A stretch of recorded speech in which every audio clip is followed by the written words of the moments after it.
Sorry, I've been away for a few days. In fact, I didn't even check my messages yet. Uh,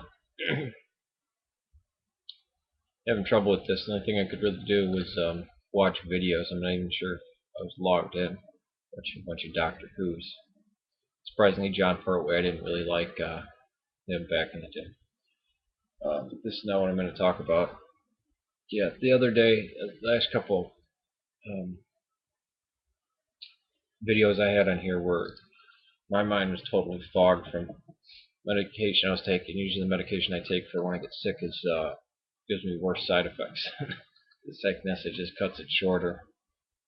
So I get really loopy and like fogs in the brain and everything. It was how well I'm going to that.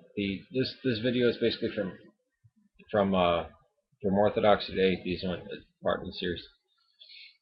I just want to bring up continuing on the idea of in fact, why did the religious animal of human exist, live on, and these atheist elements not? Why didn't they succeed? And I think we can go back to, and I'm not saying this in individual matter, or I don't think you can translate this from micro to macro.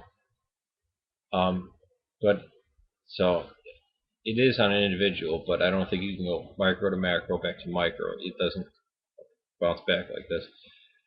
The idea of shame and guilt can kill your immune system. Depression,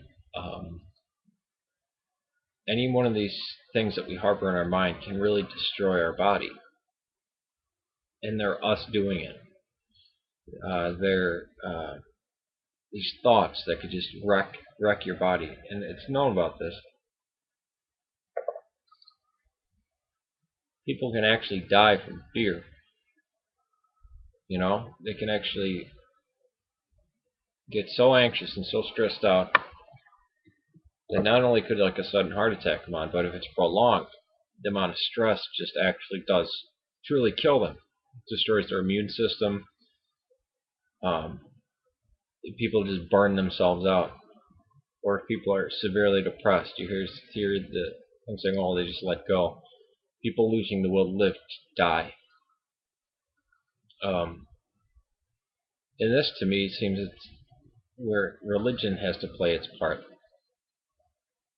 Where you kind of, when you access something beyond, a hope beyond, something that's not right here, right now, such as some people might call faith, you actually would live longer, and you could act a lot more sanely than you could had you not had this. That a false hope actually can do great good sometimes. We see this with placebo medicines.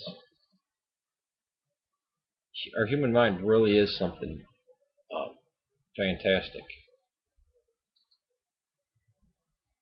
And the fact that this is not talked about a lot in the argument between theists and atheists, I think is ridiculous. But I think the main point why the theists fail is because they're supposed to fail. Do you think they're going to win? Religion and spirituality and morals, they don't have to do with this.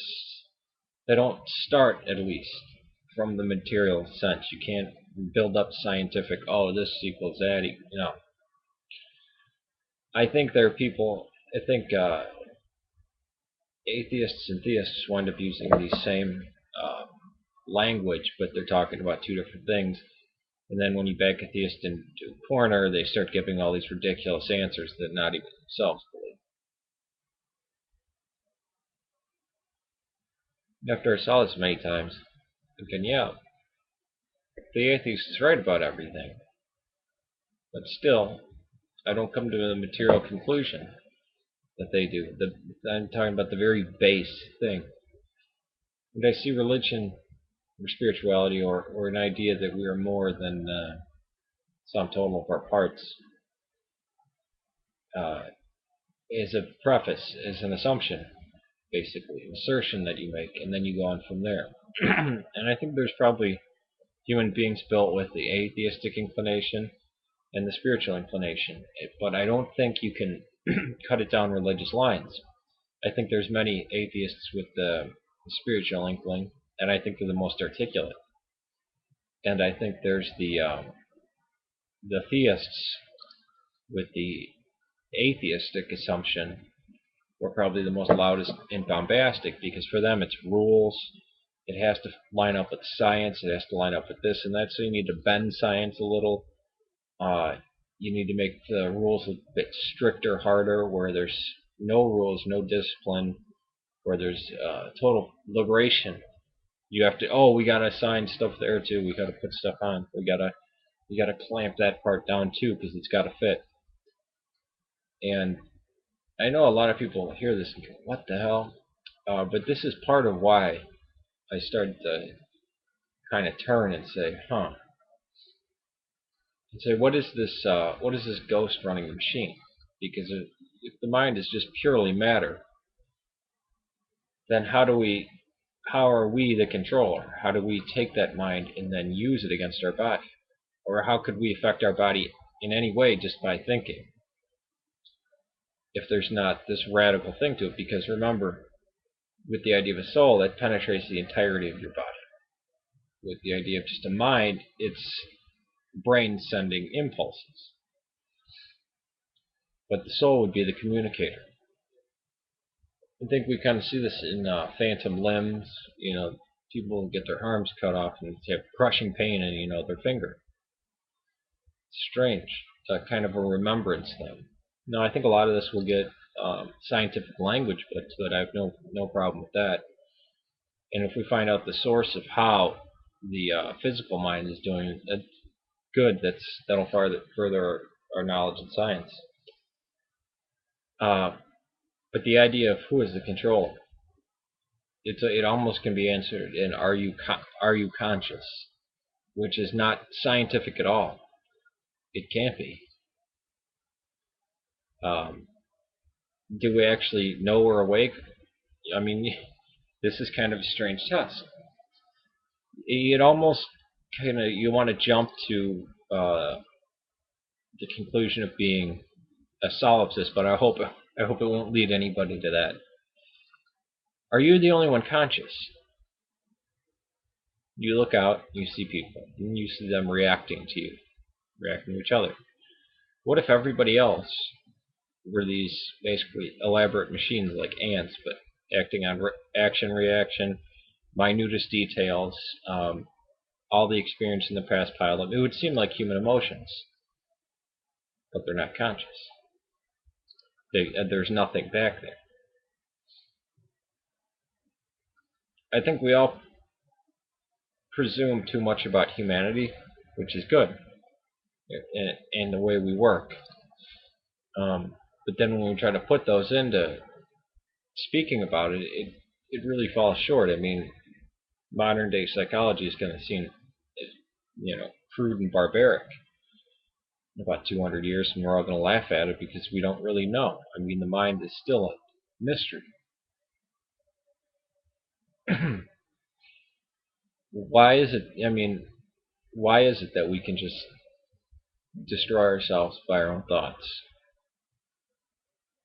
And if we can find peace and healing in prayer and meditation, in solace, because even if God isn't real, if it gives people solace and hope, well, you're seeing a real effect from it, from just the belief of it.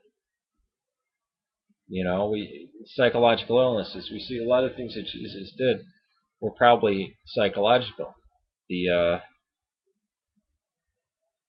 When he says, be healed, having this very powerful person that you think is God telling you to be healed. There's not only psychosomatic illnesses, but psychosomatic cures. Suddenly the person's just doing a lot better. We see that pet therapy is really helpful, bringing dogs into hospitals. Why is it that in the most critical times that we start using these measures? Well, because you'd go to drastic measures to help anybody. Even everybody would do that. But we find a lot of hope with this. There is hope in hope. There is, you can have faith in just faith. And that's a very strange thing. Our own ideas shaping and shifting the world, something not physical, something immaterial, sculpting the world. And that can be brought on, that to me is a form of evidence for something behind all the material. Again, I've spoken about evolution seems to be pulling towards one point, and simultaneously bursting out towards many. But this is a very deep thing, I guess. Kind of something you'd want to think about if you're stoned or something. But again, sorry for being kind of fogged in the brain. I might go off on some things because I'm not taking a medication right now, but it's kind of a lasting boom. I probably won't be back till full speed until like tomorrow or the next day. So peace. I haven't been able to read any messages or go back and comments. I saw I had a lot, but it's hard enough getting this working. Peace.